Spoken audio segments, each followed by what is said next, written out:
তো আপনার স্বামী নাই, ইনকাম করার মতো মানুষ নাই, দুইটা না ছেলে হয়তো বড় হয়েছে, বিয়ে শাদী করছে, ছেলে তো না বেন তাদের না ছেলে বাচ্চা খুব দেয় না ছেলে ভাত কাপড় দেয় না, আপনার হয়তো এখন চলাটা কষ্টই হচ্ছে।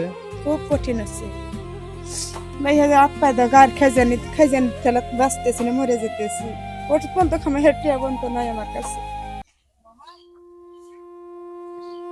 আসসালামু আলাইকুম, আমি মোহাম্মদ আমিরুল ইসলাম, বাড়িয়ে দিয়েছি মমতার হাত। তো দেখেন, আজকে আমরাও একটা আপুর বাড়িতে আসছি। আব্বুর স্বামী নাই, খুব একটা বয়স না আপুর। তো আপুর স্বামী মারা গেছে, দুইটা ছেলে একটা মেয়ে নিয়ে সে খুব কষ্টে দিনকাল কাটছে। তো আমাকে ফোন দিয়েছিল যে ভাই একটু আসবেন, আমাকে দেখে যাবেন। তো সেই উদ্দেশ্যে আসা। তো দেখি আপনারাও সাথে চলেন যে আমার ওই আপুটা আছে কিনা বাসায়।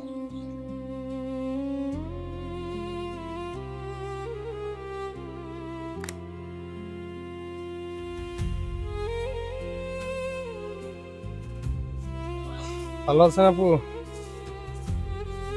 শুনতে পাই নাই, ভালো আছেন? ভালো আছে ভাইয়া, আপনারা কেমন আছেন? আছি আপনাদের দোয়ায়, আলহামদুলিল্লাহ, আল্লাহ পাক খুব ভালো রাখছে। তো বাসায় কে কে আছে এখন? আমার বাসায় এখন এলাকা আমি আছি, আমার দুই ছেলে আছে। দুই ছেলে আছে। হ্যাঁ, আপনার ছোট্ট একটা মেয়ে আছিল মনে হয়, একটা মেয়ে আছে। মেয়েটা কই? মেয়েটা থাকে নানার বাড়ি। কেন নানার বাড়ি কেন? নানার বাড়ি থেকে আমি ভাত কাপড় দিয়ে পালতে পারছি না, এই দেখেন মামার বাড়ি গেছে, নিয়ে গেছে। তাই না? ভাত কাপড় হয়তো কাপড় চোপড় দেওয়া হ্যাঁ কষ্ট, এই জন্য হ্যাঁ, আমি আপনার ভাইদের কাছে রাখছে, ভাইদের কাছে রাখছি। আর আমি এলাকা আপনার এলাকা মানুষের দুয়ারে কাম করে খাই। তাই আর না? একটা ছেলে আছে, ছেলে এলাকা দিন মজুরি 100 টাকা নিয়ে এসে তাই আমি তাই খাই। এরকম করে জীবন চলে। তো আমার ভাইয়ের কি হয়েছিল, আপনার স্বামীর কি হয়েছিল? তার এলাকা ব্লাড ক্যান্সারও ছিল, মেডিকেলে থাকছিলাম 11 দিন। আহারে। 11 দিন মেডিকেলে থাকছি, 12 দিনের মাথা তার 13 দিনের মাথা পুরা গেছে। আপনার তো ওই কথাগুলো এখনো মনে হয়। মনে তো ভাই ভাই ঘরে মাথা দিবে ধরনি। সারাদিনে তো মানে টেনশন সারাদিন করেন, কাজ কাম করেন। সারাদিন মানুষজনের মধ্যে থাকে দেখ কোনো কিছু মনে হয় না, রাত হইলে ঘরে মাথা দিবে ফেললে। এটাই তো, আমিও তো প্রথমে দেখে হয়তো মনে করছিলাম যে দেখে তো মনে হচ্ছে হাসি খুশি আছে, আসলেও কি ততটুকু আপনি ভিতর থেকেও অনুভব করেন যে আমি ভালো আছি? না আমি জানা মানুষের মধ্যে চলাফেরা কথাবার্তা কই দেও লগা দোমেটকে মরে যাম দেহে যেন মেরে যাতে গেল কথাবার্তা কই, তাছাড়া দোমেটকে মরে যাম দেহে।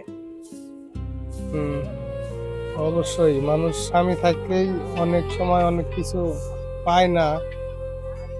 এখন তো আপনার স্বামী নাই, ইনকাম করার মতো মানুষ নাই, দুইটা না ছেলে হয়তো বড় হয়েছে, বিয়ে শাদী করছে, ছেলে তো না বেন তাদের না ছেলে বাচ্চা খুব দেয় না ছেলে ভাত কাপড় দেয় না, আপনার হয়তো এখন চলাটা কষ্টই হচ্ছে। খুব কঠিন আছে ভাইয়া যে আপা দা গার খাইজানি তেলা বাঁচতেছি না মরে যেতেছি ওটা পর্যন্ত খামে হেঁটিয়া বন্ধ নাই আমার কাছে। কি বলেন? এত এরকম, আমাকে তো এর আগেও তো আমি ওই যে পাশের বাড়ি আসছিলাম, আমাকে বলছিলেন আপনি যে একটু দেখেন। এলা ওষুধ পাতি খামো হেঁটিয়াটা বন্ধ নাই, পাও দিয়া এই না দিয়া একবারে পয়সা গেছে। মানে জ্বালা মানুষের দুয়ারে ওই কামড়ে খাই, পেট কুয়া আছে ভাই। আমি তো এখনো চলে যাওয়ার উদ্দেশ্যে তো গেছিলাম, ওই যে ওই বাড়ির ওই আপুটা যদি ডাক না দিত আমি তো আপনাকে বুঝতেও পারতাম না। তো এখন কি বলবো, আপনার জন্য আমি কিছু বাজার করে নিয়ে আসছি, যেহেতু আপনার স্বামী নেই, হয়তো চাউলটাই সবচেয়ে বেশি প্রয়োজন আমার কাছে যেটা মনে হয়েছে। আপনারা কি করেন? হ্যাঁ, ঠিক আছে না?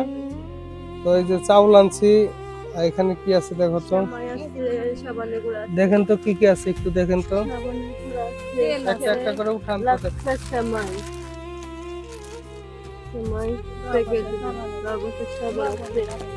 চিনি আছে, ফুলের গুঁড়া আছে, দুধের প্যাকেট আছে। না দেখে সাবান আছে।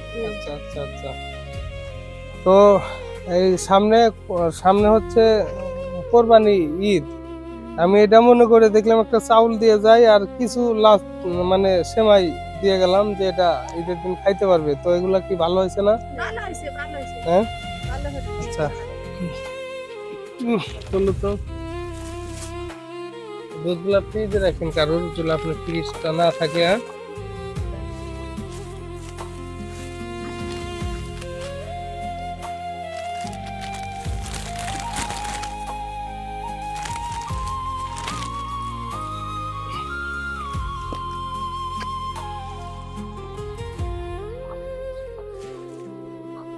দর্শক, আপনাদের উদ্দেশ্যে আমার একটি কথা বলার বারবার, যে এরকম অসহায় মানুষ আপনার বাড়ির পাশেও থাকতে পারবে।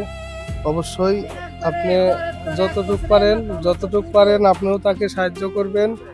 আর এই ভিডিওগুলো বেশি বেশি শেয়ার করবেন, যেন আপনি সাহায্য নাও করলে আপনি এই ভিডিওটা দেখে আরেকজন হয়তো সেও সাহায্য না করলে আমাকে নক দিলে ইনশাল্লাহ আমার আয়ত্তের ভিতরে হলে 2-4 জেলার পরেও হলে আমি যাব ইনশাল্লাহ তার বাসায়। এই জন্য বেশি বেশি শেয়ার দিবেন। আর আমার এই চ্যানেলটার নাম হচ্ছে মমতার হাত, আপনি অবশ্যই একটা সাবস্ক্রাইব করবেন। আর একটা ফেসবুক পেজে যা অবশ্যই একটা শেয়ার করে দিবেন, লাইক করবেন, যেন সবার আগে আপনার কাছে যায়। তো এখন আপনাকে বলি, আপনার এগুলা প্রায় এখন একটু মনটা একটু হালকা হয়েছে, টেনশন বা সামনে একটু আছে। একটু হয়েছে না? হয়তো আপনার সবটুকু কষ্ট কিন্তু আমি বুঝলেও কিন্তু আপনার সবটুকু দুঃখ কিন্তু আমি নিতে পারবো না। তা না। আমি আরো 10 জনকে দিতে হয়, তাই তো? তো আপনার তো অবশ্যই খুশি হয়েছেন ইনশাল্লাহ। আচ্ছা, তো কিছু বলবেন দর্শক, আপনি কিন্তু সবাই দেখবে, দেশের মানুষ দেখবে, দেখতেছি। ঠিক আছে? আপনার সমস্যা নাই তো?